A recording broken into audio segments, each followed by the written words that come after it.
السلام عليكم ورحمة الله.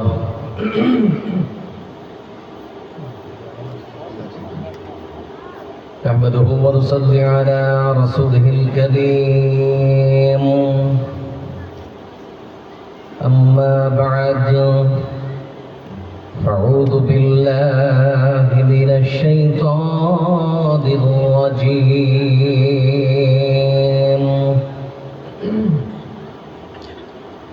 بسم الله الرحمن الرحيم.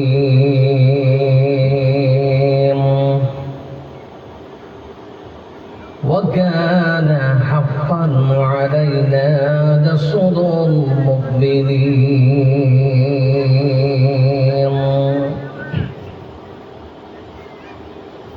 وقال الله تبارك وتعالى: أعوذ بالله من الشيطان الرجيم.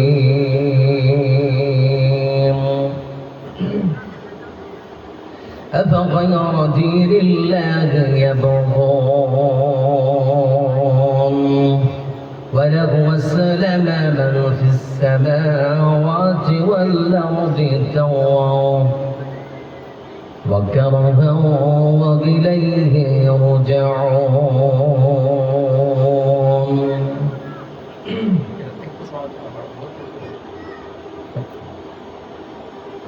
লাশের সাজে পালকি চড়ার প্রস্তুতি নাও বান্দারে, একটু ভাবো কেমনে রবে মাটির ঘরে আন্ধারে।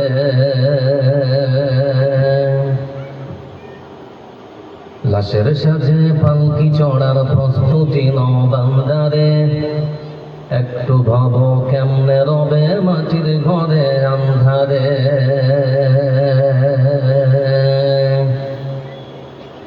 কে জানে কে বাঁচে কদিন,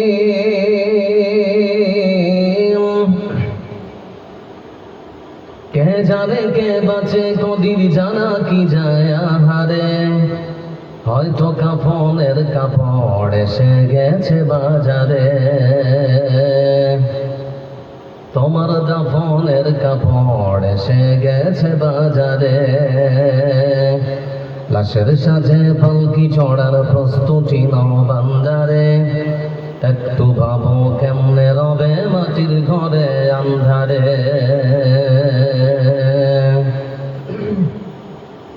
তোমার লাগি মাটির কবর আছে অধীর অপেক্ষায়, বাঁশ বাগানে বাঁশের সারি নিত্য দোলে দোলে যায়।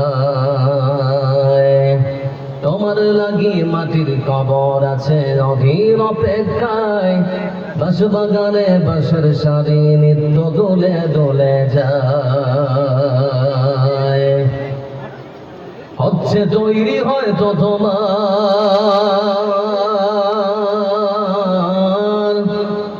হচ্ছে তৈরি হয়তো তোমার আচর গলাব শুরু মারে। হয়তো কাফনের কাপড় এসে গেছে বাজারে, তোমার দাফনের কাপড় এসে গেছে বাজারে। লাশের সাজে পালকি চড়ার প্রস্তুতি নাও বান্দারে, একটু ভাবো কেমনে রবে মাটির ঘরে আন্ধারে।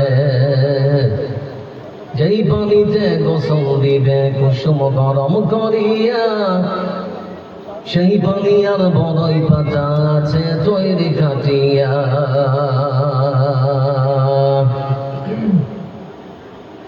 যেই পানিতে গোসল দিবে কুসুম গরম করিয়া, সেই পানি আর বড়ই পাতা আছে তৈরি কাটিয়া।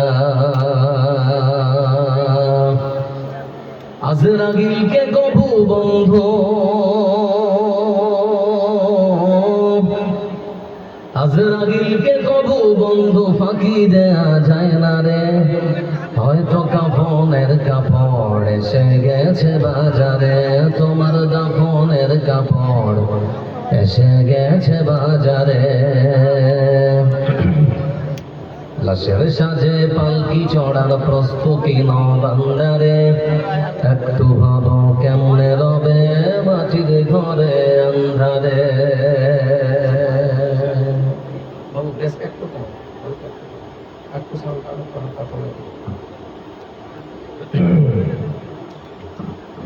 সম্মানিত আজকের সভার শ্রদ্ধেয় সভাপতি সাহেব, আমন্ত্রিত আজকের জলসার বিজ্ঞাপিত বক্তাগণ, মঞ্চ উপবিষ্ট অর্থ মাদ্রাসার শিক্ষকগণ, সামনে বসা পিতৃবতুল্য কাকাজরা, আমার মাদ্রাসার কচি কাছে যারা বসে আছো তোমরা, পাশে বসা মা ও বোন, আগত আজকের জলসায় জাতি ধর্ম বর্ণ দল মত নির্বিশেষে যারা এসেছেন, যারা আসবেন, যারা আসছেন, আপনাদের সকলকে যারা আমার পক্ষ থেকে আন্তরিক শুভেচ্ছা, প্রীতি ও অভিনন্দন বার্তা, প্রশংসা সেই মহান দম মহান সত্তা আল্লাহ রাব্বুল আলামিনের জন্য, যে মহান সত্তা আল্লাহ রাব্বুল আলামিন আমাদের অত্যন্ত ভালোবেসে আজকের সুন্দর মনোরম পরিবেশে আধো আধো জ্যোৎস্না পুলকিত রাত্রে আমাদের এ সভারে জলসা করার এক সুযোগ করে দিয়েছেন। সেই মহান দমের পক্ষ থেকে তার অসংখ্য দয়া, তার করুণা, তার ভালোবাসা,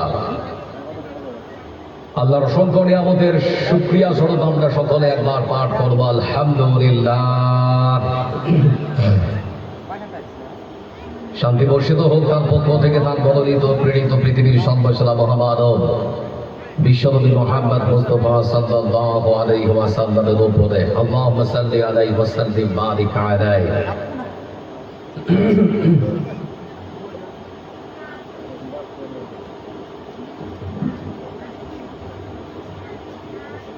কেমন যেন পরিবেশটা ভালো লাগছে না। রাত প্রায় 8:30 বাজতে চললো, কিন্তু এলাকার মানুষের উপস্থিতি সেরকম চোখে পড়ার মতো নয়। যারা রাস্তায় ঘুরছেন আপনাদেরকে অনুরোধ করছে, আসুন কেসা কাহিনী শুনি, আপনার পরকাল নষ্ট করে নিজের পরকাল হারাতে রাজি নয়। এতক্ষণ শুনছিলেন আপনারা বিভিন্ন বক্তার বক্তব্য, তাদের মুখ থেকে, আমার আগে আমাদের মাদ্রাসার যিনি সদর সাহেব ওনার মুখ থেকে খুব মূল্যবান কথা আপনারা শুনছিলেন। আমি মনে করেছিলাম অন্য কোনো টপিকের উপরে আলোচনা করবো, কিন্তু ওনার ছেড়ে যাওয়া যে বক্তব্য বা ছেড়ে যাওয়া যে সমস্ত কথা, ওই সমস্ত কথার উপরে ভিত্তি করে আজকে আপনাদের সামনে কিছু কথা বলবো ইনশাআল্লাহ। আজকে সংক্ষিপ্ত বিবরণে আপনাদেরকে শোনাবো আল্লাহর সাহায্য থেকে মুসলিম বিশ্ব বঞ্চিত কেন, আল্লাহর সাহায্য মুসলমানদের উপরে আর নেই কেন, আসছে না কেন, এ বিষয়ে সংক্ষিপ্ত কিছু বিবরণ আপনাদের সামনে পেশ করবো। তারপরে ধারাবাহিক আপনাদের সামনে যারা ইস্তেহারের আছেন, আপনারা নাম দেখেছেন, ওনারা আসবেন, ওনাদের মুখ থেকে আপনারা আলোচনা শুনবেন। আমি আপনাদের সঙ্গে একটু করে কথা বলবো, কথা বলবেন। কেমন আছেন আপনারা? কেমন আছেন? এবার আমার দিকে মনোযোগী হতে হবে। বক্তা এবং শ্রোতার মধ্যে যদি কানেকশন ঠিক মতো না থাকে, তাহলে বক্তাকে বলতে ভালো লাগবে না, শ্রোতাকে শুনতে ভালো লাগবে না। এজন্য আমার একটু প্রশ্নের উত্তর দিতে হবে। আবার প্রশ্ন করছি, কেমন আছেন আপনারা? আমরা লক্ষ্য করে দেখছি বর্তমান পৃথিবীর সব থেকে স্বৈরাচারী শাসক, যার নাম নেতানিয়াহু, তার পার্শ্ববর্তী ফিলিস্তিনের গাজা উপত্যকায় অসংখ্য বোমা বর্ষণ করে সেখানকার বাচ্চা থেকে শুরু করে নারী পুরুষ বৃদ্ধ থেকে বৃদ্ধা সকলের উপরে বোমা বর্ষণ করে নির্বিচারে এক প্রকার গণহত্যা চলছে। এই দৃশ্য দেখার পরে মুসলমান কেমন করে ভালো আছে, এটা তো আমার বিশ্বাস হয় না। আপনার বাচ্চারা জানে আজকে জালসার দিন, আপনার স্ত্রী যখন সুন্দর করে মাংস রান্না করছে, গরম ঝোলে, গরম মাংসের ঝোলে রুটিটা ডুবিয়ে খাবার তার স্বাদ কি, ওটা আপনার বাচ্চা জানে। কিন্তু ফিলিস্তিনের বাচ্চারা তারা জানে না স্বাদ কাকে বলে। তারা শুধুমাত্র জানে এক মুঠো ভাত খেয়ে কি করে নিজের প্রাণটা বাঁচাতে হয়। আপনার বাচ্চা রাত্রি হলে পরে রাতের বেলা সুন্দর করে পিঠটা লাগিয়ে বিছানায় ঘুমাতে যাবে, কিন্তু সেখানকার বাচ্চারা ঘুমাতে জানে না। তারা জানে মাটির মধ্যে গর্ত খনন করলে কত দূরে লুকোলে পরে আমার উপরে বনটা পড়বে না। আশ্চর্য একখানা দৃশ্য চলছে সেখানে। এরপরেও মুসলমান ভালো থাকে কেমন করে। এজন্য বলতে চাচ্ছি, আপনার স্ত্রী আপনার সন্তানকে নানান রকম চিন্তা ভাবনা করে, সকালে খাবে কি, দুপুরবেলা কি খাবে, রাত্রে কিছু একটা হয়ে যাবে। কিন্তু সেখানকার মায়েদের চিন্তা ভাবনা কি জানেন? বোমার আঘাতে তার ছোট্ট বাচ্চার হাতটা শরীর থেকে অর্ধেকটা ঝুলছে, পাটা অর্ধেকটা ঝুলছে, আদো ছেড়া হাত আর পা সঙ্গে করে সন্তানকে সাথে নিয়ে মা হাসপাতালের বেডে সন্তানকে শুইয়ে রেখে দোহাত উত্তোলন করে আল্লাহর কাছে ফরিয়াদ করে বলছে, আল্লাহ আমার বাচ্চার আদো ছেড়া হাতটা আর পাটা শরীরের সঙ্গে নতুন করে জোড়া লাগবে কেমন করে। এ দৃশ্য দেখার পরেও মুসলমান ভালো থাকে কেমন করে। এজন্য যারা এখানে বসে আছেন উপস্থিত, শুধুমাত্র আজকের গাজার ফিলিস্তিন নয়, আজকে যে ভারতবর্ষের সংবিধানের 25 থেকে 29 নাম্বার ধারা আমাদেরকে শিক্ষা দেয় ধর্মীয় স্বাধীনতার। আপনি কি খাবো, কি পরবো, আমার ব্যক্তি স্বাধীনতা বলে একটা কথা আছে। কিন্তু ভারতবর্ষ স্বাধীন হয়েছে, কিন্তু স্বাধীন ভারতবর্ষে মুসলমানদের স্বাধীনতা আজ কোথায়? স্বাধীন ভারতবর্ষে মুসলমানদের স্বাধীনতা কোথায়? স্বাধীন ভারতবর্ষের সব থেকে বড় রাজ্য উত্তরপ্রদেশের মাটিতে সাম্বা জেলায় শুধুমাত্র রাসূল সাল্লাল্লাহু আলাইহি ওয়াসাল্লামের নাম মুহাম্মদ উচ্চারণ করার কারণে শত শত যুবককে জেলখানায় বন্দী করা হয়েছে। এই স্বাধীন ভারতবর্ষের মধ্যে লাউড স্পিকারে আজান দেওয়ার কারণে অসংখ্য যুবককে জেলখানায় বন্দী করা হচ্ছে। স্বাধীন ভারতবর্ষে মুসলমানদের আজ স্বাধীনতা নেই। এসবটি যারা এখানে বসে আছেন, আমি আপনাদেরকে বলতে চাচ্ছি আজকে মুসলমান মার খাচ্ছে কেন? আমরা তো সেই মুসলমান, নেতার ডাকে মাঠ পরিপূর্ণ আর মুয়াজ্জিনের ডাকে মসজিদটা শূন্য। আমরা মুসলমান যারা দল করি, বিভিন্ন দল, নেতা যদি আমাদেরকে ডাকে তাহলে পরে দেখবেন মাঠ পরিপূর্ণ আর মুয়াজ্জিনের ডাকে মসজিদটা শূন্য। আশ্চর্য! আমরা সেই মুসলমান যারা আকাশের একটা চাঁদ দেখলে মসজিদ পরিপূর্ণ করে দেয়, আবার আকাশের আরেকটা চাঁদ দেখলে মসজিদটা সম্পূর্ণ ফাঁকা করে দেয়। দেখবেন যখন রমজান আসবে তখন মসজিদে মুসাল্লির সংখ্যা কম না বেশি? কথা বলেন, কম না বেশি? কিন্তু যেই ঈদের নামাজটা পড়ে এসেছেন তারপরে দেখবেন মসজিদে মুসাল্লির সংখ্যা দিন দিন কমে যায়। এজন্য বলতে যাচ্ছি বন্ধু, আবার আপনার মোবাইলের মধ্যে যখন রিংটোনটা বাজছে, রিংটোনের আওয়াজ শুনে আপনি মনে করছেন ওপার থেকে আমাকে কেউ একজন ডাকছে, তার ডাকে আমাকে সাড়া দিতে হবে। সেজন্য ছুটে যাচ্ছেন রিংটোন শোনার পর কে আমাকে ডাকছে। আল্লাহর ঘর মসজিদের মিনার থেকে মুয়াজ্জিন যখন আপনাকে 5 বার ডাকছেন তখন আপনার বিবেক কাজ করে না? তখন আপনার বিবেক কাজ করে না যে আপনার রব, আপনার আল্লাহ, আপনার রব, আপনার আল্লাহ আপনাকে ডাকছেন, যখন যারা মসজিদে হাজিরা দিতে পারেন না? এজন্যই তো মুসলমান আজকে মার খাচ্ছে। আসুন বন্ধু আমার, আজকে ভারতবর্ষের মুসলমান যদি আমরা আল্লাহর উপরে ঠিক মতো ভরসা করতে পারি, আল্লাহ ওয়াদা করেছেন তিনি আমাদের সাহায্য করবেন। ছোট্ট একটা কথা বলি, করোনায় যখন সারা বিশ্ব কুপকার, সারা বিশ্বে যখন লক্ষ লক্ষ মানুষ মৃত্যুর মুখে ঢলে পড়ছে, ঠিক সেই সময় মুসলমানদের মৃত্যুর হার ছিল খুবই কম। আচ্ছা, আপনাদেরকে একটু স্মরণ করে, আপনাদের আজিমতলা, বিহারীতলা থেকে শুরু করে আতাতলা করোনা রোগে কজন মানুষ আক্রান্ত হয়ে পড়েছে বলতে পারবেন? খুবই কম, তাই তো নাকি? কথা বলে না, খুবই কম, তাই তো নাকি? এজন্য আল্লাহ আমাদের সাথে আছেন, এটা সব থেকে বড় প্রমাণ। আসুন আল্লাহর ঘর মসজিদটা ঠিক মতো আবাদ করে। মনে রাখবেন একটা কথা, আপনি নিজের পায়ে হেঁটে মসজিদ আবাদ করুন, আপনি নিজের পায়ে হেঁটে মসজিদ আবাদ করুন আর না করুন, যেদিন মৃত্যুবরণ করবেন না, মসজিদের কাঠ কিন্তু আপনার বাড়িতে যেতে একটুকু ভন করবে না, ঠিক আপনার বাড়ি পৌঁছে যাবে। এজন্য আপনি যদি মনে করেন আমার মনের মধ্যে অনেক আত্ম অহংকারে আমি ভুগছি, তাহলে পরে মাঝে মাঝে আপনাদের কবরস্থান যেটা সেটা ঘুরে আসবেন। সময়ের সঙ্গে লক্ষ্য করে দেখবেন আপনার সমস্ত অহংকার চূর্ণ বিচূর্ণ হয়ে গেছে। আপনার থেকে বড় পরিমতি মানুষেরা আজকে আজিমতলা কবরস্থানে শাহাবাখানায় শুয়ে আছে, আছে না নেই? কথা বলে, আছে না নেই? আছে। এজন্য বন্ধু আমার, আল্লাহর সাহায্য আজকে আসছে না কেন? ছোট্ট একটা উদাহরণ দিচ্ছি, পুরো বক্তব্য বলতে আপনাদের শরীরে হবে, ভূমিকা বেশি বাড়ানো যাবে না, কারণ সময় খুবই কম। কয়েকটা গরু মাঠে ঘাস খাচ্ছে, তো একটা জঙ্গলের ধারে একটা গরু তার পাল থেকে বেরিয়ে তার দল থেকে ছুটে কাছাকাছি চলে গেছে জঙ্গলের নরম ঘাস খাওয়ার জন্য। আর জঙ্গলের কাছে বাঘ অফ পেতে বসেছিল যে একটা গরু যদি আমার কাছে আসে, ঝাঁপিয়ে তার ঘাড় ভটকে তার রক্ত মাংস চিবিয়ে খাবো, এটা হচ্ছে তার ইচ্ছা। তো যেই গরুটা তার একেবারে নাগালের কাছে চলে গেছে গরুকে ধরার জন্য, তখন গরুর উপরে দিয়েছে ঝাঁপ। গরু যখন দেখতে পেয়েছে যে আমাকে বাঘ ধরার জন্য আসছে, ঠিক সেই সময় গরু লেজ উঠিয়ে দিয়েছে দৌড়। গরুও দৌড়চ্ছে আর বাঘও দৌড়চ্ছে। তো গরু মনে মনে ভাবছে আমি তো বাঘের সঙ্গে দৌড়ে পারবো না। তো কাছে দেখছে একটা পুকুর, সে পুকুরে পানি তুলে নিয়েছে, কাদা মাখা পুকুর, সেই কাদা যুক্ত পুকুরে ঝাঁপ দিয়েছে। এক জায়গায় গরু ঝাঁপ দিয়েছে আর তার পাশে বাঘও ঝাঁপ দিয়েছে। তো বাঘ কিছুটা দূরে কাদাতে অনেকটা ঢুকে গেছে, এতটা করে। তো বাঘ গরুটার কাছে আর যেতে পারছে না, লটপট লটপট করছে, আর গরুটা উঠতে পারছে না। তো গরুকে ওই অবস্থায় দেখে বাঘ মামা তখন বলছে, হেড়ে পাগলা, তোর নামের সঙ্গে কাজের খুব মিল আছে। বলে কেন? বলে তুই যে গরু সেজন্য এই জায়গায় ঝাঁপ দিয়েছিস, তুই তো জীবনে উঠতে পারবি না, তোর মৃত্যু এখানে নির্ঘাত। গরু তখন বড় বড় চোখ করে বাঘ মামাকে বলছে, বাঘ মামা আপনার চিন্তা ভাবনা ভুল। বলে কেন? বলে আমার একজন মালিক আছে। বলে আমার একজন মালিক আছে, যখন দেখবে গরুর পালে 20টা গরু সকালবেলা গুনে গুনে বের করেছে, সন্ধ্যাবেলা যখন 19টা গরু ঘরে ফিরবে, তখন আমার মালিক আমাকে খুঁজতে খুঁজতে খুঁজতে খুঁজতে এই জায়গায় যখন এসে পৌঁছে দেন, যখন দেখবে আমি পুকুরের এই কাদা মাখা পুকুরে লটপট করছি, 2-4 জন 10 জনকে ধরে নিয়ে এসে আমার গলায় রশি বেঁধে আমাকে বিপদ থেকে উদ্ধার করবে, আর তোমার মাথায় লাঠি মেরে বেটা তোমাকে মেরে ফেলবে। একটা গরু সেও বিশ্বাস করে যে আমার একজন মালিক আছে, বিপদে পড়লে আমার মালিক আমাকে সাহায্য করবে। এ মুসলমান সৃষ্টির সেরা জীব, তারপরও এরা ভরসা করতে পারে না তাদের একজন মালিক বলে আল্লাহ আছেন। আমরা যদি বিপদে পড়ি তাহলে আমাদের একজন আল্লাহ মালিক আছেন, তিনি আমাদের সাহায্য করবেন। সে ভরসা মুসলমানদের আজকে হারিয়ে ফেলেছি, সেজন্য আজকে আল্লাহর সাহায্য থেকে আমরা বঞ্চিত হচ্ছি। আমার বন্ধুরা, আল্লাহর সাহায্য থেকে বঞ্চিত হওয়ার কয়েকটা কারণ আমি আপনাদের সামনে খুব সংক্ষেপে তুলে ধরবো। মহান সত্য আল্লাহ রাব্বুল আলামিন তিনি বলেন, وَكَانَ حَقًّا عَلَيْنَا نَصْرُ الْمُؤْمِنِينَ।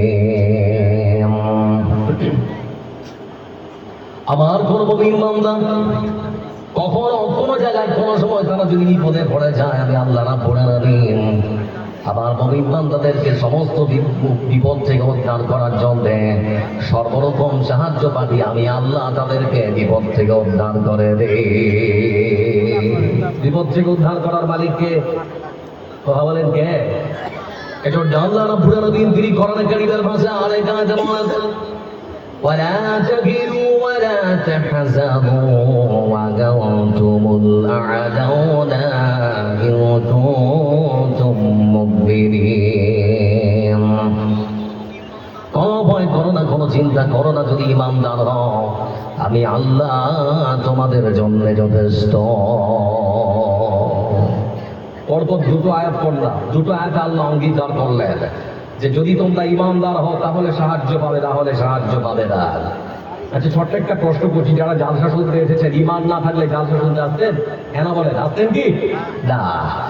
কোরআন কারীমের ভাষায় আল্লাহ রাব্বুল আলামিন তিনি বলেন, আকিমুস সালাত, নামাজ পড়তে হবে, সালাত কায়েম করতে হবে, হুকুম কার? এটা কার হুকুম? আমার বন্ধুরা, এখানে মহান সত্য আল্লাহ রাব্বুল আলামিন তিনি শব্দ ব্যবহার করেছেন কায়েম। কায়েম এ শব্দের অর্থ হলো এমন একটা কাজ যে কাজ আমাদের সমাজে চালু আছে, প্রতিষ্ঠিত আছে। আমাদের সমাজে কাপড় পরা চালু আছে বলে যতজন জালসা শুনতে এসেছেন সবাই এসেছেন কাপড় পরে। আজকে আপনাদের মাঝে কোনো মানুষ যদি উলঙ্গ অনগ্ন অবস্থা আপনাদের মাঝে বসতে চায়, বন্ধু আমার, কেউ বসতে দেবে না, কারণ আমাদের সমাজে কাপড় পরা চালু আছে বলে উলঙ্গ মানুষকে কেউ কখনো পছন্দ করে না। সারা পৃথিবীর সমস্ত মুসলমান নরনারী থেকে শুরু করে বৃদ্ধ বৃদ্ধা যুবক যুবতী আল্লাহর হুকুমকে মেনে নিয়ে এরা যদি সমাজের মধ্যে সালাতকে কায়েম করত, বেনামাজি কখনো আমাদের সমাজে দেখতে পাওয়া যেত না। আর বেনামাজি যদি থাকতো তাহলে পরে সমাজের মানুষ তাকেও পছন্দ করত না।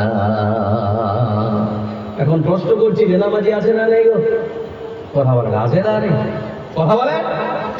আল্লাহ রাব্বুল আলামিন তিনি কোরআনে কারীমের ভাষায় বলেন, أفتؤمنون ببعض الكتاب وتكفرون ببعض فما جزاء من يفعل ذلك منكم। আল্লাহ রাব্বুল আলামিন তিনি বলেন, পৃথিবীর মুসলমানরা শুনে নাও, আমার কোরআনের কিছু অংশ মেনে তুমি নিজেকে ঈমানদার মনে করো, কোরআনের কিছুটা মেনে তুমি নিজেকে ঈমানদার মনে করো, কখনো হতে পারে না। আমার কোরআনকে যতক্ষণ পর্যন্ত পুরোপুরি তোমরা মানবে না, ততক্ষণ পর্যন্ত তোমরা কেউ পরিপূর্ণ ঈমানদার হতে পারবে না।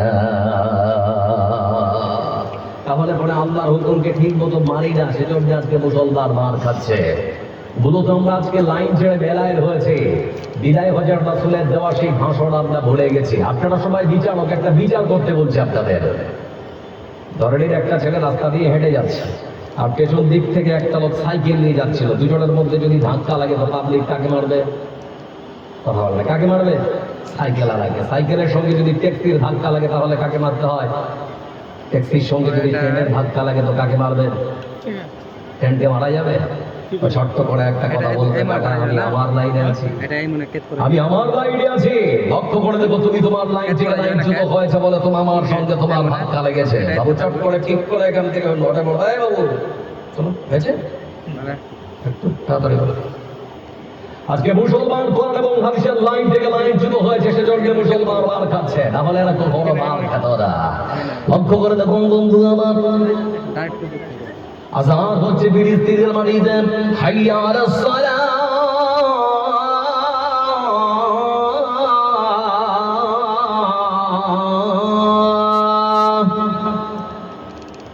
কনকনে ঠান্ডা রাত্রে যখন আজান হয়ে গিয়েছে ফিলিস্তিনের মুসলমানেরা তারা নামাজ পড়ার জন্য কনকনে ঠান্ডা পানিতে ওযু করার পর তারা আল্লাহর ঘর মসজিদের দিকে রওনা দিয়েছে।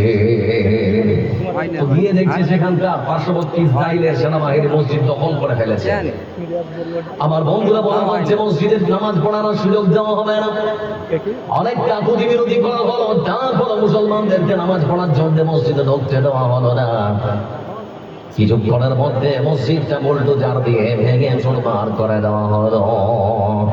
ভারতবর্ষের মুসলমান কলম পত্রিকার হেডলাইনে বিশ্বজাহানে তারা লক্ষ্য করে দেখেছে ফিলিস্তিনের মসজিদগুলো ভেঙে গড়িয়ে দেওয়া হলো। আমরা মনে মনে চিন্তা করছি, আমরা তো ভারতবর্ষে বসবাস করি, পশ্চিম বাংলার মুসলমান, মসজিদ ভেঙেছে ফিলিস্তিনের মুসলমানদের, আমাদের তো ভাঙেনি, কেন আমরা প্রতিবাদ করব?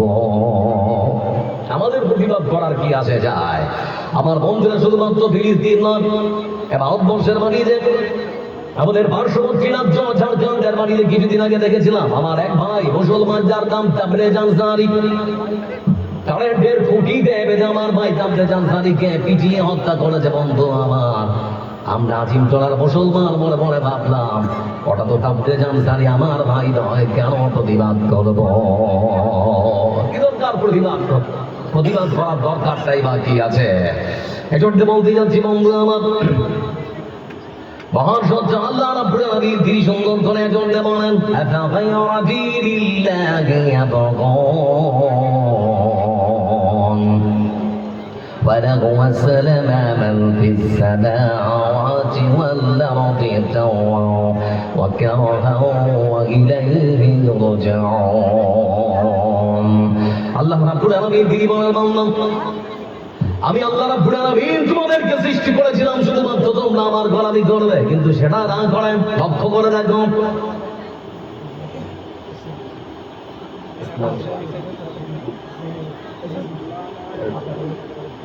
এহসান শেখ 2000,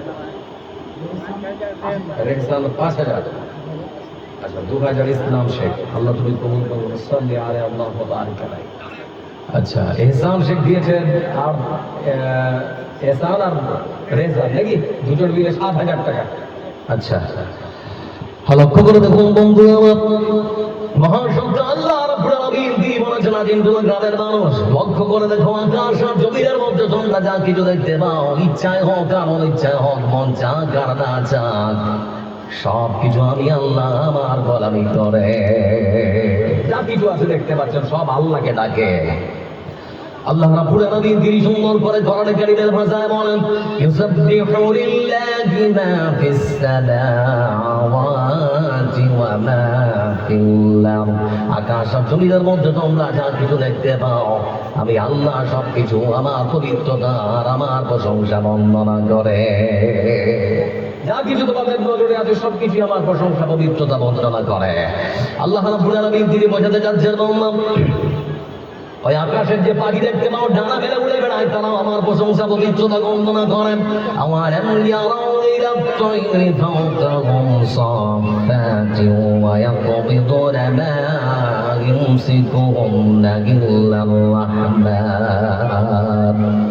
দেখে রাখি তারা পাখিটি কেমন মেরে দুটি লঘু ডানা করিয়া বেড়ায় সুন্দর পরে নাহি যাব করমানা, আবার সেটা না গুটাইয়া চলে কিন্তু পড়ে না তবু বড় হে মানবকে তাদের দেখেছে মহাশূন্যে সে যে এক ভিন্ন প্রভু। ওই পাখিও গোলামি করে আল্লাহ রাব্বুল আলামিনের। আমার বন্ধুরা তাহলে পরে প্রশ্ন হোক আকাশ আর জমিনের মধ্যে যা কিছু বন্ধু আমার আমরা দেখতে পাই সব কিছুই যদি আল্লাহর গোলামি করেন, তাহলে পরে আমরা গোলামি করবো কার? কথা বল, আমরা গোলাম কার? গোলামি করবো কার? সুদ খাওয়া সন্তান জানা বল আছে না? সুদ কারবার করে না করে না মানুষ। আমি এমনিতেই মানে নদিয়া জেলার পলাশি মানে প্রোগ্রাম করেছে, তো তার পার্শ্ববর্তী আরেকটা প্রোগ্রাম আছে আমার মনসুর ভাই বলে আমার মেমারি মাদ্রাসার এক ছাত্র মানে সহপাঠী আর কি। আমি তার বাড়িতে গেছি জালসা করার পর, তো সকালবেলা নদীর ধারে ঘুরছি দু বন্ধু মিলে, তো এক মানুষ আমার হাতটা এসে খপ করে সাইকেল থেকে নেমে চেপে ধরেছে, বলে হুজুর গতকালকে রাত্রিবেলা আপনি যে জান্নাতা জাহান্নামের বয়ান করেছেন আমি শুনেছি আর কেঁদেছি, আর মনে মনে পরিবর্তন হয়েছে, কোনোদিন আর নামাজ ছাড়বো না প্রতিজ্ঞা করেছি। তো জানতে চাইলাম হুজুর আছে কোথায়, তো আমাকে বলা হলো মনসুর ভাইয়ের বাড়ি। তা আমি যখন আসলাম তো আমাকে আবার বলা হচ্ছে যে নদীর ধারে ঘুরছে, তো হুজুর আমার জন্য একটু খাস করে দোয়া করে দিলেন। আমি যে ভাষায় পারলাম দোয়া করলাম। তারপরে আবার আমি জিজ্ঞেস করলাম, ভাই আপনার পেশা কি করে? তো উনি বলছেন যে নদীর ধারে ছিল আমার বাবার প্রায় 7-8 বিঘা জমি। ভয় হচ্ছিল কখন কেটে যাবে, সেই জন্য জমিগুলো বিক্রি করে যা টাকা হয়েছিল সব ব্যাংকে রেখেছি। ওখান থেকে প্রতি মাসে প্রায় একটা মোটা টাকা পাই, ওটা দিয়ে আমার সংসার চলে। তো আমি তখন বলছি, ভাই ওটা তো সুদ। সুদের ভয়ঙ্কর পরিণাম জানেন যারা সুদি কারবার করে? আল্লাহ রাব্বুল আলামিন তিনি বলেছেন বিহারবিন বিনাল্লাহি ওয়া রাসূলিহি, ওরা যেন আমার সঙ্গে যুদ্ধ করার জন্য, আমার এবং আমার রাসূলের সঙ্গে যুদ্ধ করার জন্য যেন প্রস্তুত হয়ে যায়। যারা সুদি কারবার করে এদের জন্য সব থেকে ছোট পাপ কি জানেন? নিজের মাকে সে যেন বিবাহ করলো। এই কথাটা আরো কড়া ভাষায় বলতে পারলাম, কিন্তু সহজ করে বললাম, নিজের মাকে 20 সন্তান যেন বিবাহ করলো। যারা সুদি লেনদেন করে এদের জন্য আর একটা শাস্তি। বুখারী বর্ণনা অনেক লম্বা হাদিসে আল্লাহ রাব্বুল আলামিন এদের রক্তের নদীতে সাঁতার কাটতে বাধ্য করবেন। আমরা জানি পানির নদী হয়, আর রাসূল বলছেন যে না, রক্তের নদী হবে, ওদের রক্তের নদীতে সাঁতার কাটতে বাধ্য করা হবে। চিন্তা করে দেখো। এজন্য বন্ধু আমার, আল্লাহ রাব্বুল আলামিন তিনি বলছেন সুদি কারবার বন্ধ করে দাও, যারা সুদের লাভ্যাংশ খাও তোমরা ছেড়ে দাও, তাহলে আমি আল্লাহ আমার সঙ্গে যুদ্ধ করার জন্য তোমরা প্রস্তুতি হয়ে যাও। আপনারা যারা বসে আছেন একটা ছোট্ট করে কথা বলছি, আপনি আল্লাহর জন্য হয়ে যান, আল্লাহ আপনার জন্য হয়ে যাবে।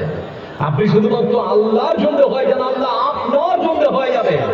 ছোট্ট একটা প্রমাণ দিচ্ছি, মানে মাত্র 5 মিনিট আমার দিকে যেয়ে থাকো। আমার বন্ধুরা, পৃথিবীর মানচিত্রে একটা দেশ আছে লিবিয়া। লিবিয়ার একজন মধ্যবয়স্ক যুবক যার নাম হচ্ছে আমের আল মাহদি আল গাদ্দাফি। আমরা কিছুদিন আগে দেখছিলাম ভাইরাল ভিডিও হয়, এই মানুষটা মধ্যবয়স্ক 40-42 বছর হয়তো হবে সম্ভবত।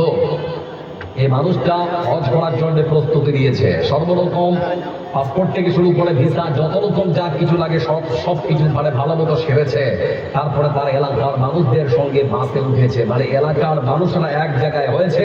তারপরে নির্ধারিত বাসে করে তাদের ত্রিপলি আন্তর্জাতিক বিমানবন্দর, ত্রিপলি ইন্টারন্যাশনাল বিমানবন্দরের কাছে যখন বাসটা এসে দাঁড়িয়েছে, সবাই যখন নামলো, তো আমার ভাই আমের আল মাহদি আল গাদ্দাফি সেও নামছে। আমার পর সবাই এয়ারপোর্টের মধ্যে যখন ঢুকছে, তো সবাইকে ভালো করে চেক করা হচ্ছে কি আছে। এমনি সময় আমার ভাই আমের আল মাহদি আল গাদ্দাফি, তাকেও ভালো করে দেখা হচ্ছে কি আছে। তারপর তার পাসপোর্টটা নেওয়ার পর দেখতে পাচ্ছে আমের আল মাহদি আল গাদ্দাফি। গাদ্দাফি টাইটেল দেখে একটু সন্দেহ হয়েছে, সেজন্য তাকে বলা হলো, ভাই আপনি একটু পাশে বসুন, তারপরে আপনার সঙ্গে কিছু কথা আছে। সবাইকে ভালো মতো যাচাই বাছাই করে ছেড়ে দেওয়া হলো। বিমানবন্দরের অভ্যন্তরে সবাই প্রবেশ করলো, কিন্তু এখনো বাইরে বসা আমার ভাই আমের আল মাহদি আল গাদ্দাফি ভিতরে ঢুকতে পারছে না। এমন সময় যে প্লেনে তারা যাবে, নির্ধারিত প্লেনের ছাড়ার সময় হয়ে গেছে, অ্যানাউন্স হয়ে গেল, দুরন্ত গতিতে রানওয়েতে বা ছুটে চলেছে প্লেন। কিছুক্ষণের মধ্যে আকাশে উড়ান দিয়েছে। আমার বন্ধুরা,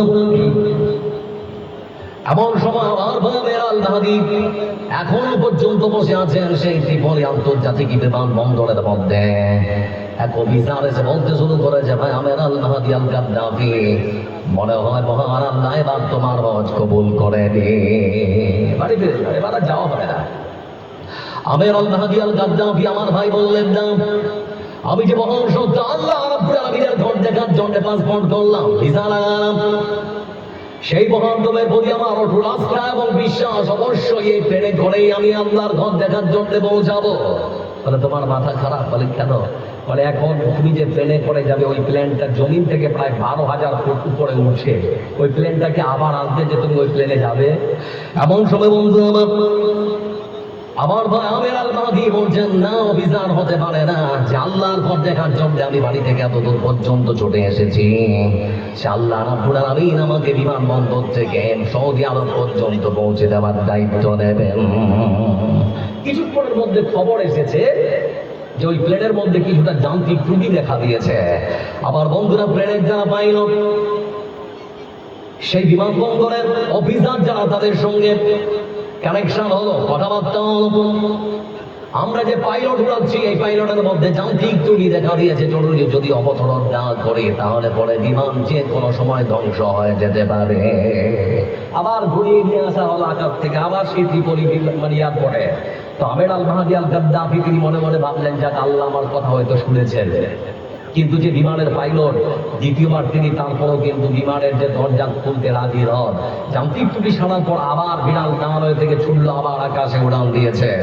এক অভিযান এসে বলছে, ভাই আমার বড় ভাই, আল্লাহ তোমার হজ কবুল করেনি, সেজন্য যে বিমান তুমি যেতে সেই বিমানটা আবার ফিরে এসেছে। বিমানের যে পাইলট দরজা খুললো না, সেজন্য তোমার আর যাওয়া হবে না।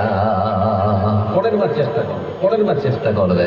তো তার একটাই কথা, যে না, আল্লাহ আমাকে বিমানবন্দর পর্যন্ত যখন নিয়ে এসেছে, সৌদি আরব পর্যন্ত আমার আল্লাহ আমাকে নিয়ে যাবে। কিছুক্ষণের মধ্যে আবার সেই প্লেনের মধ্যে যান্ত্রিক ত্রুটি লক্ষ্য করা গেছে। তৃতীয়বার যখন বন্ধ আবার সেই প্লেন ডাউন হয়েছে আসলো, তারপরে ড্রাইভারকে পাইলটকে বলা হচ্ছে, ভাই পাইলট, একজন যাত্রী আল্লাহওয়ালা লোক আছে, মনে হয় তাকে দিতে হবে, একটু দয়া করে দরজাটা খোলো। দরজাটা খোলা হলো। দরজা খোলার পর বন্ধু আমার, সেই পাইলট নিজের আসনের মধ্যে প্রবেশ করার পরে সিট বেল্টটা বেঁধেছে, এবার নাম হইতে দ্রুত গতিতে যখন ছুটতে আরম্ভ করলো, কিছুক্ষণের মধ্যে প্লেন আবার আকাশে উড়ান দিয়েছে। প্লেন এবার জমিন থেকে প্রায় 12,000 ফুট উপরে উঠতে আরম্ভ করলো। কয়েক ঘন্টার জার্নির পর সৌদি আরবে যখন পৌঁছেছে বন্ধু আমার, সেখানে গিয়ে এই মধ্যবয়স্ক মানুষটা একটা ভিডিও তৈরি করেছে।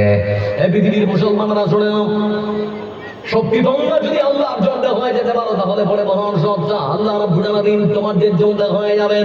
এজন্য পৃথিবীর মধ্যে কোনো মুসলমান যদি মনে করে আল্লাহর সাহায্য নিতে হবে, তাহলে পরে তারা যদি ইমানদার হতে পারে, মুমিন হতে পারে, আল্লাহ রাব্বুল আলামিন তিনি অঙ্গীকার করেছেন, আমি ততক্ষণ বিপদ থেকে আমার মুমিন বান্দাদেরকে উদ্ধার করে দেব। যারা ইমানদার হবে তাদের সাহায্য ঠিক এরকম করেই করা হয়। এজন্য বলতে যাচ্ছি বন্ধু আমার, সাহায্যের প্রমাণ যদি দিতে চান, তাহলে পরে আপনাদেরকে বলবো, ইসলামের প্রথম যে যুদ্ধ তার নাম হচ্ছে বদর। সবাইকে একবার বলতে বলছি, ইসলামের প্রথম যুদ্ধের নাম কি? বদরের যুদ্ধ। কিসের যুদ্ধ? বদরের যুদ্ধ। আবার বন্ধুরা, যুদ্ধের দামামা যখন বেজে গেল, রাসূলুল্লাহ সাল্লাল্লাহু আলাইহি ওয়াসাল্লাম সাহাবীদেরকে ডাকলেন। ডাকার পরে বলছেন, আমার সাথীরা, আল্লাহর দ্বীনকে পৃথিবীর বুকে কায়েম করার জন্য তোমরা যুদ্ধে অংশগ্রহণ করবে কি করবে না বলো। রাসূলের সাহাবীরা তখন বললেন, হে আল্লাহর রাসূল, আল্লাহ আপনাকে যেই পথে যাওয়ার জন্য আদেশ করেছেন, আপনি আমাদেরকে সেই পথে নিয়ে চলুন। আমরা মুসার কওমের মতো করে বলবো না, মুসা তুমি তোমার আল্লাহ মিলে যুদ্ধ করো, আমরা বাড়িতে বসে তামসা দেখবো। আমরা এটা বলবো না, বলে আমরা সর্বাবস্থা আপনার সাথে আছি, আপনি আমাদেরকে এগিয়ে চলুন। আমার বন্ধুরা, যুদ্ধের জন্য প্রস্তুতি নেওয়া হল। মাত্র 313, 14 কিংবা 17 জন মুহাজির কিংবা আনসার, এই মাত্র কিছু সাহাবীকে সাথে করে রাসূল সাল্লাল্লাহু আলাইহি ওয়াসাল্লাম বদরের প্রান্তরে তিনি উপস্থিত হয়েছেন। আমার বন্ধুরা, শত্রুপক্ষ যারা যুদ্ধ করার জন্য এসেছে, তারা 1000-এরও বেশি। আচ্ছা, সংখ্যা বেশি কোনটা, 313 না 1000? কথা বলে না, কোনটা বেশি? 313 না 1000? 1000। আমার বন্ধুরা, এমনি সময় আল্লাহ রাব্বুল আলামিনের কাছে ফরিয়াদ করতে শুরু করেছেন। রাসূল সাল্লাল্লাহু আলাইহি ওয়াসাল্লাম, রব্বুল আলামিন তোমার দ্বীনকে প্রতিষ্ঠা করার জন্য আমরা বদর প্রান্তর পর্যন্ত পৌঁছে গিয়েছি। আজকে তুমি যদি আমাদেরকে সাহায্য না করো, তাহলে পরে পৃথিবীর বুকে তোমাকে ডাকার মতো আর কেউ থাকবে না। আল্লাহ তোমার সাহায্য ছাড়া আমরা মুসলমানেরা এই যুদ্ধে কখনো বিজয়ী হতে পারবো না। দোয়া করেছেন পৃথিবীর সর্বসেরা মহামানব, দোয়া কবুল হবে না? হবে না? কথা বলা, দোয়া কবুল হবে না? হবে না? ততক্ষণ আল্লাহ রাব্বুল আলামিন তিনি ওহী করলেন, إذ تستغيثون ربكم فاستجاب لكم أني ممدكم بألف من الملائكة مردفين। আল্লাহ রাব্বুল আলামিন তিনি বললেন, হে রাসূল, আপনি বদরের ওই সমস্ত সাথীদেরকে ঘোষণা করে দিন, যদি তারা সত্যি আমার দ্বীনকে পৃথিবীর বুকে প্রতিষ্ঠা করার জন্য যুদ্ধে অংশগ্রহণ করে থাকে, আমি আল্লাহ রাব্বুল আলামিন আমার পক্ষ থেকে আকাশ থেকে 1000 ফেরেশতা পাঠিয়ে সাহায্য করব। আচ্ছা, আল্লাহর ফেরেশতা একটা আসলেই সব শেষ নাকি? কিন্তু আসবে কত? 1000। আমার বন্ধু রাসূল সাল্লাল্লাহু আলাইহি ওয়াসাল্লাম তিনি ঘোষণা করলেন, সাথীরা চিন্তা নেই, আল্লাহ 1000 ফেরেশতা পাঠাবেন বলে ওয়াদা করেছেন। রাসূল সাল্লাল্লাহু আলাইহি ওয়াসাল্লাম ঘোষণা করার পরে সাহাবীরা যখন শুনলো, তারা তখন একে অপরকে গল্প করছে, জানিস যে আল্লাহ সাহায্য করবেন 1000 ফেরেশতা দিয়ে। ওরা যে কথাটা বলেছে আল্লাহ ওটাও কোরআনে সুন্দর করে তুলে ধরেছেন। কোরআন কারীমের ভাষা আল্লাহ রাব্বুল আলামিন তিনি বলেন, إذ تقولوا للمؤمنين ألن يكفيكم أن يمدكم ربكم بثلاثة آلاف من الملائكة منزلين আল্লাহ রাব্বুল আলামিন তিনি বললেন, হে রাসূল, আপনি যখন এই সুসংবাদ আপনার সাথীদেরকে দিয়েছিলেন তখন তারা গল্প করছিল আল্লাহ সাহায্য আসবে, তাদেরকে আপনি আরো বলে দিন, সত্যি যদি তারা আমার দিনকে পৃথিবীর মুখে প্রতিষ্ঠার জন্য বদলের প্রান্তরে তারা যুদ্ধ করতে আসতে পারে, তাহলে পরে আমি আল্লাহ রাব্বুল আলামিন তাদেরকে 3000 ফেরেশতা দিয়ে নয়, আমি আল্লাহ রাব্বুল আলামিন 1000 ফেরেশতা দিয়ে নয়, বরং তাদেরকে আমি আল্লাহ 3000 ফেরেশতা দিয়ে সাহায্য করব। প্রথমত অঙ্গীকার ছিল 1000, এবার ফেরেশতা আসবে কত? কথা বলেন, এবার আসবে কত? 3000। তারপরে আবার আল্লাহ রাব্বুল আলামিন বলছেন, বালা ইন তাসবিরু ওয়া তাত্তাকু ওয়া ইয়াতুকুম মিন ফাওরিহিম হাযা ইউমদিদুকুম রাব্বুকুম বিখামসাতি আলাফিন মিনাল মালাইকাতি মুসাউবিমিন। আল্লাহ রাব্বুল আলামিন তিনি বললেন, বালা অবশ্যই তোমরা যদি সবর অবলম্বন করতে পারো আর সবর অবলম্বন করতে পারো, ধৈর্য ধারণ করতে পারো, তাহলে করে তোমরা শুনে নাও, এ বদলের মাঠে মুজাহিদ তোমরা যারা যুদ্ধ করার জন্য এসেছো, আমি আল্লাহ রাব্বুল আলামিন তোমাদেরকে সাহায্য করার জন্য 1000 ফেরেশতা নয়, 3000 ফেরেশতা নয়, বরং আমি আল্লাহ তোমাদেরকে 5000 ফেরেশতা দিয়ে সাহায্য করব। ছিল 1, তারপরে 3, তারপরে 5। আচ্ছা বলুন তো এবার মুসলমানেরা হারবে না জিতবে? কথা বলেন, হারবে না জিতবে? যুদ্ধ যখন আমার শেষ হয়ে গেল, মুসলমানেরা বিজয়ী হয়ে গিয়েছে, এমন সময় একজন সাহাবী রাসূল সাল্লাল্লাহু আলাইহি ওয়াসাল্লামের কাছে এসে বলছে, হুজুর চোখের সামনে একটা আশ্চর্য দৃশ্য দেখলাম, কিন্তু বিশ্বাস করতে পারি না। বলে, কি দেখেছো? বলে, আমি আমার হাতের মধ্যে তরবারিটা নিলাম, একজন মুশরিককে মারবো বলে তাকে ধাওয়াত করলাম, কিন্তু লক্ষ্য করে দেখলাম আমি তার শরীরে আমার তরবারি মারার আগে তার শরীর থেকে মাথাটা কেমন ছুটে যেন মাটিতে পড়ে গেল। চোখের সামনে এই দৃশ্য দেখার পরে আমি বিশ্বাস করতে পারলাম না। হে আল্লাহর রাসূল, আপনার কাছে জানতে চাচ্ছি, আমি তাকে মারলাম না, মারলো কে? কিভাবে তার শরীর থেকে মাথাটা আলাদা হলো?